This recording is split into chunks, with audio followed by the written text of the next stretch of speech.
สวัสดีค่ะนี่คือช่องทุกเรื่องในโลกใบนี้ภาพยนตร์ท็อปกันมาฟลิกที่ฉายในปี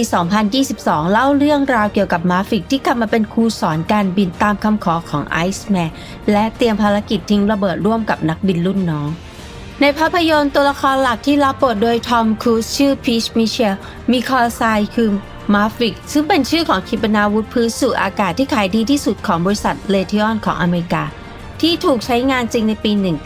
1972 นอกจากนี้ในพจนานุกรมชื่อนี้ยังระบุหมายถึงบุคคลที่มีความเป็นอิสระและบุคลิกที่แข็งแกร่งอีกด้วย ในภาพยนตร์มีอาวุธยุทโธปกรณ์หลายชนิดที่โดดเด่นและดึงดูดความสนใจของผู้ชมได้แก่เครื่องบินรบอเนกประสงค์ Boeing FA-18EF Super Hornet ของกองทัพเรือสหรัฐ F-14 Tomcat ที่ปรากฏในฉากหนีรอดตอนท้ายเรือบรรทุกเครื่องบินพลังงานนิวเคลียร์ชั้น Nimitz USS Abraham Lincoln P-51 ที่ได้รับการยกย่องว่าเป็นเครื่องบินรบใบพัดที่ดีที่สุดในประวัติศาสตร์ F-35 Sea Lightning เครื่องบินเตือนภัยล่วงหน้า E-2C Hawkeye เครื่องบินลาดตระเวนความเร็วเหนือเสียง SR-72 Dark Star นอกจากนี้ยังมีอาวุธยุทโธปกรณ์ของรัสเซียปรากฏด้วยได้แก่เครื่องบินขับไล่ซู 57 และเฮลิคอปเตอร์โจมตีมิก 24 ดังนั้นคลิปนี้เราจะมาทำความรู้จักกับ FA-18 Super Hornet ซึ่งเป็นเครื่องบินรบที่พัฒนาขึ้นสำหรับกองทัพเรือสหรัฐต่อจาก F-14 Tomcat กันค่ะ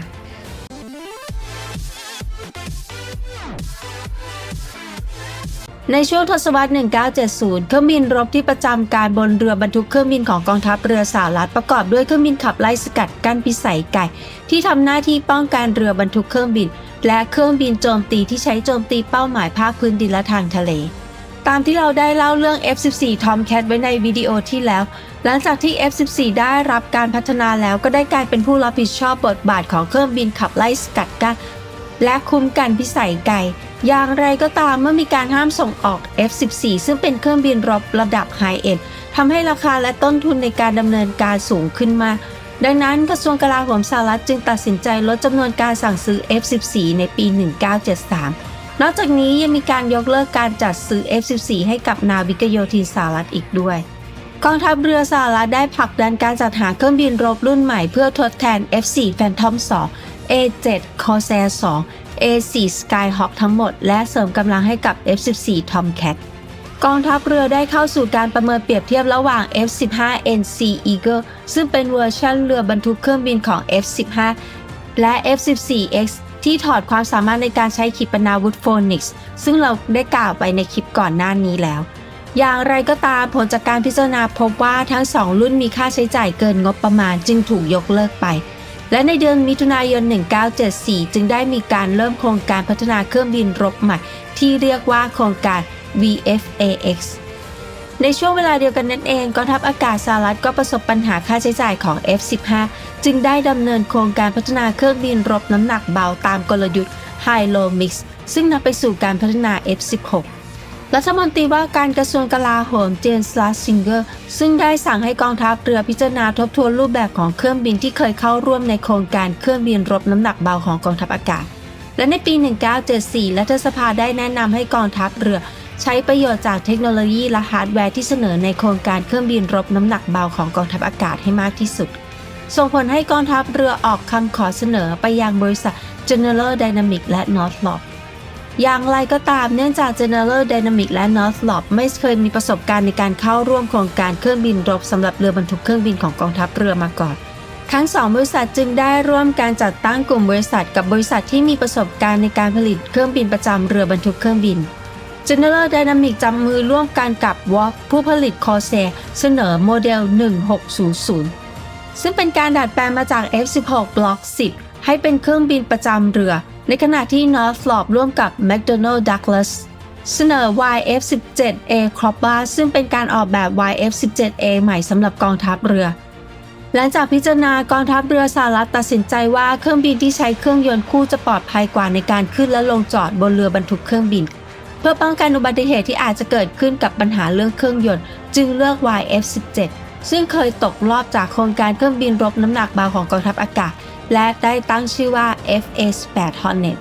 อย่างไรก็ตาม FA-8 Hornet ไม่สามารถตอบสนองความต้องการด้านประสิทธิภาพของกองทัพเรือในด้านความเร่งรัศมีการลบและความเร็วในการลงจอดโดยเฉพาะอย่างยิ่งรัศมีการปฏิบัติการรบถือเป็นปัญหาใหญ่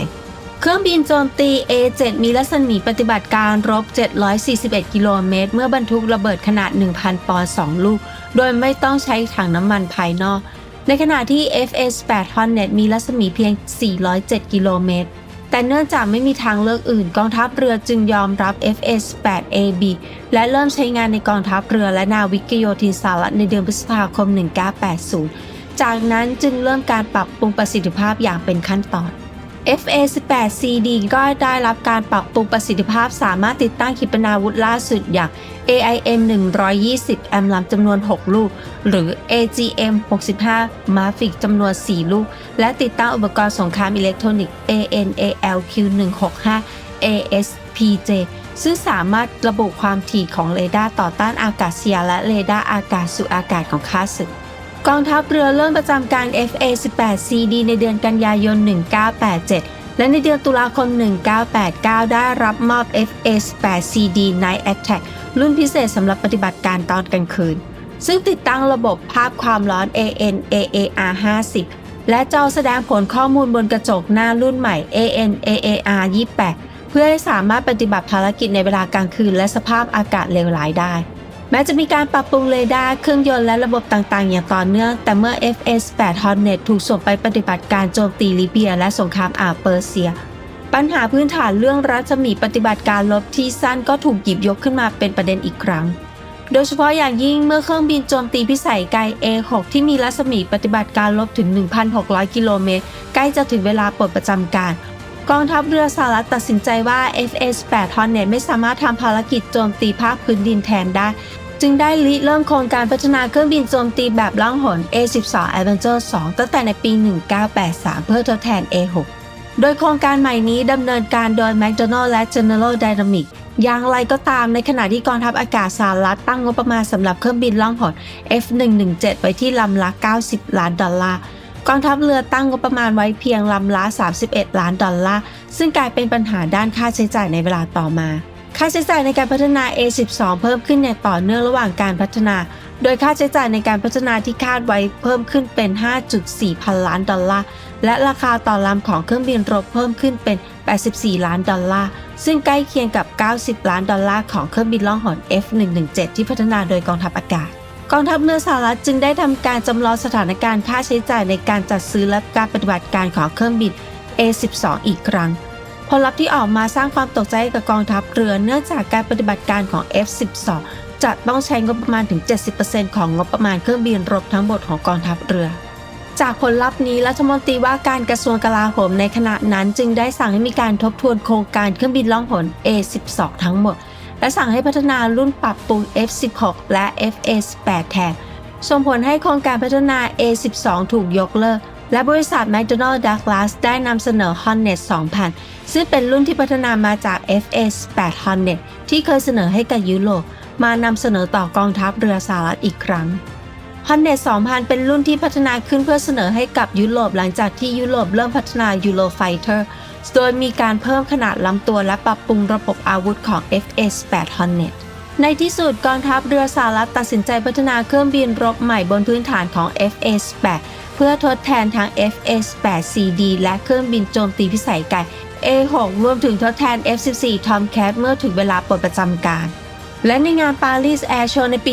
1991 ได้มีการประกาศแผนการพัฒนา FA-18EF Super Hornet โดย FA-18 Super Hornet จะใช้อุปกรณ์อิเล็กทรอนิกส์และระบบอาวุธร่วมกับ FA-18CD ถึง 90% และมีการปรับปรุงเพื่อเพิ่มพิสัยการบินและน้ำหนักบรรทุกการปรับปรุงที่สำคัญมีดังนี้ลำตัวยาวขึ้น86เซนติเมตรแรงขับเครื่องยนต์เพิ่มขึ้น 35% ปีกหลักมีขนาดใหญ่ขึ้น 25% และเสริมความแข็งแรงเพื่อรองรับอาวุธหนักอย่าง JSOW JDAM และ AGM-84H ผลจากการปรับปรุงทำให้ความจุน้ำมันเชื้อเพลิงเพิ่มขึ้น 33% สามารถติดตั้งจุดแขวนอาวุธเพิ่มขึ้นอีก 2 จุดทำให้บรรทุกอาวุธได้มากขึ้นมีการนำเทคโนโลยีล่องหนมาใช้ในบางส่วนทำให้อัตราการรอดชีวิตสูงขึ้นเมื่อเปรียบเทียบกับ FA-18CD FA-18CD มีรัศมีปฏิบัติการลบ535กิโลเมตร FA-18EF Super Hornet มีรัศมี722กิโลเมตรและเพิ่มเป็น 1,100 กิโลเมตรเมื่อติดตั้งถังน้ำมันเพิ่มที่กลางลำตัว FA-18 Super Hornet ถูกพัฒนาขึ้นเพื่อภารกิจป้องกันกองเรือโจมตีภาคพื้นโจมตีทางทะเลและคลองอากาศของกองทัพเรือสหรัฐโดยเริ่มพัฒนาในปี 1992 มีการสร้างเครื่องต้นแบบ 7 ลำสำหรับการทดสอบการบินและอีก 3 ลำสำหรับการทดสอบภาคพื้นใช้งบประมาณ 4.88 พันล้านดอลลาร์ในการทดสอบและพัฒนาระบบเป็นเวลา 7 ปีครึ่งเครื่องต้นแบบแรกถูกเปิดเผยในเดือนกันยายน 1995 และทำการทดสอบบินของรุ่นที่นั่งคู่แบบ F เสร็จสิ้นในปี 1997 จากนั้นในปี 1998 เริ่มส่งมอบให้กับกองทัพเรือสหรัฐเพื่อประเมินการปฏิบัติการและสำนักงานตรวจเงินแผ่นดินสหรัฐได้ตรวจสอบการพัฒนา Super Hornet โดยพบว่ามีความเป็นไปได้ที่อาวุธที่ปล่อยออกมาอาจชนกับเครื่องบินลำอื่นหรืออาวุธอื่นหลังจากการทดสอบซ้ำพบว่าปัญหาเกิดจากกระแสอากาศที่เกิดขึ้นจากเครื่องบินจึงได้มีการออกแบบไพลอนใหม่เป็นเวลาประมาณ 1 ปีโดยการพัฒนาและทดสอบซ้ำๆและออกแบบใหม่ให้ไพลอนมีมุมเอียงออกด้านนอกประมาณ 4 องศาจนกระทั่งในเดือนมีนาคม 2000 ได้รับผลการทดสอบว่าไม่มีปัญหาด้านสมรรถนะและการปฏิบัติการของเครื่องบินขับไล่และเริ่มประจำการในปี 2002 ความแตกต่างระหว่าง FA-18 Hornet และ Super Hornet คือ Super Hornet มี Sawtooth บนปีกหลักซึ่งสามารถเห็นได้ในภาพเมื่อเครื่องบินทำการบินผ่านพ้นหรือขึ้นลงจอดบางครั้งการไหลของอากาศด้านบนปีกอาจไม่ราบรื่นทำให้ไม่สามารถได้แรงยกที่จำเป็นซอทูธมีหน้าที่ช่วยให้การไหลของอากาศราบรื่นขึ้นซึ่งเป็นประโยชน์ในการบินผ่านพ้นและการขึ้นลงจอดนอกจากนี้เครื่องยนต์ได้รับการเปลี่ยนจาก F404 เป็น F414 ซึ่งเพิ่มแรงขับดันถึง 35% และมีการเปลี่ยนแปลงรูปทรงของท่อดูดอากาศสำหรับ Hornet มีท่อดูดอากาศเป็นรูปแบบครึ่งวงกลมแต่ใน Super Hornet ได้เปลี่ยนเป็นรูปสี่เหลี่ยมผืนผ้าซึ่งการเปลี่ยนแปลงนี้มีจุดประสงค์เพื่อลดค่า RCS จากด้านหน้านอกจากนี้ Super Hornet จะมีการออกแบบฟันเลื่อยบนลำตัวเพื่อลดค่า RCS ด้วยดังนั้นแม้ว่าจะมีขนาดใหญ่กว่า F16 แต่กลับมีค่า RCS ที่ต่ำกว่านอกจากนี้ยังมีการเพิ่มไพลอนสำหรับการติดตั้งอาวุธอีก 2 จุดรวมเป็น 11 จุดสามารถบรรทุกอาวุธได้สูงสุด 8 ตันอย่างไรก็ตามปืนกลที่ติดตั้งมีกระสุนเพียง 412 นัดซึ่งถือว่าไม่มากนักดังนั้นจะมีการติดตั้งระบบเอการซึ่งเป็นระบบ Smart Trigger ที่จะยิงเฉพาะเมื่อแน่ใจว่ายิงถูกเป้าหมายเท่านั้นเรดาร์ในรุ่นแรกของ Super Hornet ใช้เรดาร์แบบ APG-73 เช่นเดียวกับ Hornet แต่ตั้งแต่ Super Hornet Block 2 เป็นต้นมาใช้ติดตั้งเรดาร์ APG-79 AESA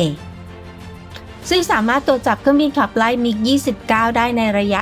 190 กิโลเมตร F16 ที่ระยะ 170 กิโลเมตรและเครื่องบินทิ้งระเบิดที่ระยะ 250 กิโลเมตรและสามารถทำงานร่วมกับระบบ JFMCS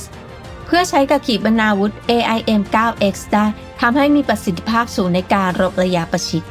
ในบล็อก 2 Plus มีการติดตั้งคอมพิวเตอร์ภารกิจรุ่นใหม่และเครือข่ายใยแก้วนำแสงเพื่อรวบรวมข้อมูลจากเซ็นเซอร์ต่างๆทำให้มีประสิทธิภาพเพิ่มขึ้น 30% ในส่วนของบล็อก 3 ซึ่งเป็นเวอร์ชันอัปเกรดสุดท้ายเริ่มการปรับปรุงตั้งแต่ปี 2019 โดยมีจุดเด่นคืออายุการใช้งานของเครื่องบินเพิ่มขึ้น 1.5 เท่ามีการติดตั้งถังเชื้อเพลิงภายนอก CFT เซ็นเซอร์อินฟราเรด IRSTการปรับปรุงประสิทธิภาพคอมพิวเตอร์ติดตามเป้าหมายและการสื่อสารกับดาวเทียมการปรับปรุงค่า RCS การใช้ถัง CFT ทำให้รัศมีปฏิบัติการเพิ่มขึ้นเป็น 1,322 กิโลเมตรนอกจากนี้ FA-18 Super Hornet ยังมีรุ่นพิเศษคือ EA-18G Gawler ซึ่งเป็นเครื่องบินสงครามอิเล็กทรอนิกส์โดย Gawler ถูกพัฒนาขึ้นเพื่อทดแทน EA-6 ซึ่งเป็นรุ่นพัฒนามาจากเครื่องบินโจมตีภาคพื้น A6 EA-18G Gawler ติดตั้งระบบโจมตีอิเล็กทรอนิกส์แบบ Active ที่ทันสมัยที่สุดมีหน้าที่ทำลายระบบเรดาร์ของข้าศึกและรบกวนการโจมตีของขีปนาวุธต่อต้านอากาศยานโดยมีวิสัยการโจมตีถึง 400 กิโลเมตรทำให้สามารถทำลายระบบป้องกันภัยทางอากาศของข้าศึกได้ปัจจุบันเรือบรรทุกเครื่องบินของสหรัฐมีเครื่องบินขับไล่ 60 ลำจะมีกอลเลอร์ประมาณ 4-5 ลำโดยมีการผลิตแล้วประมาณ 163 ลำที่ยังประจำการอยู่เรื่องที่น่าสนใจก็คือในระหว่างการฝึกซ้อมเครื่องบิน EA-18G Gawler สามารถล็อกเป้าหมายเครื่องบินขับไล่ล่องหน F-22 ด้วยเรดาร์และยิงขีปนาวุธจำลอง AMLOC จนทำให้ F-22 ถูกตัดสินว่าถูกยิงตกนักบินของ Gower จึงได้ติดตั้งเครื่องหมาย Q Mark รูป F-22 บนเครื่องบินของตนตามที่เห็นในภาพเมื่อดูประวัติการพัฒนาของ FA-18 Super Hornet จะเห็นว่าไม่ใช่เครื่องบินที่กองทัพเรือสหรัฐต้องการแต่เป็นการพัฒนาต่อยอดจาก FA-18 Hornet เพราะไม่มีทางเลือกอื่นด้วยเหตุนี้แฟนๆของ F-14 Tomcat จึงไม่ค่อยให้การยอมรับกับ FA-18 Super Hornet มากนักอย่างไรก็ตามการประเมินโดยรวมของ FA-18 EF Super Hornet ถือว่าเป็นเครื่องบินขับไล่ประสิทธิภาพสูงที่สามารถเทียบได้กับ F-15EX ของกองทัพอากาศสหรัฐและดูเหมือนว่าจะยังคงเป็นเครื่องบินขับไล่หลักประจำเรือบรรทุกเครื่องบินของกองทัพเรือสหรัฐต่อไปอีกระยะหนึ่งและท่านผู้ชมมีความคิดเห็นเกี่ยวกับเครื่องบินรุ่นนี้อย่างไรเขียนคอมเมนต์มาบอกกันได้นะคะหรือว่าเป็นแฟนคลับเครื่องบินรุ่นไหนเขียนมาบอกกันได้ค่ะแล้วถ้าชอบเนื้อหาเหล่านี้อย่าลืมกดติดตามกดไลค์กดแชร์เขียนคอมเมนต์เพื่อเพิ่มการมองเห็นคลิปนี้นะคะขอบคุณสำหรับการสนับสนุนช่องทุกช่องทางค่ะแล้วพบกันใหม่คลิปหน้านะคะสวัสดีค่ะ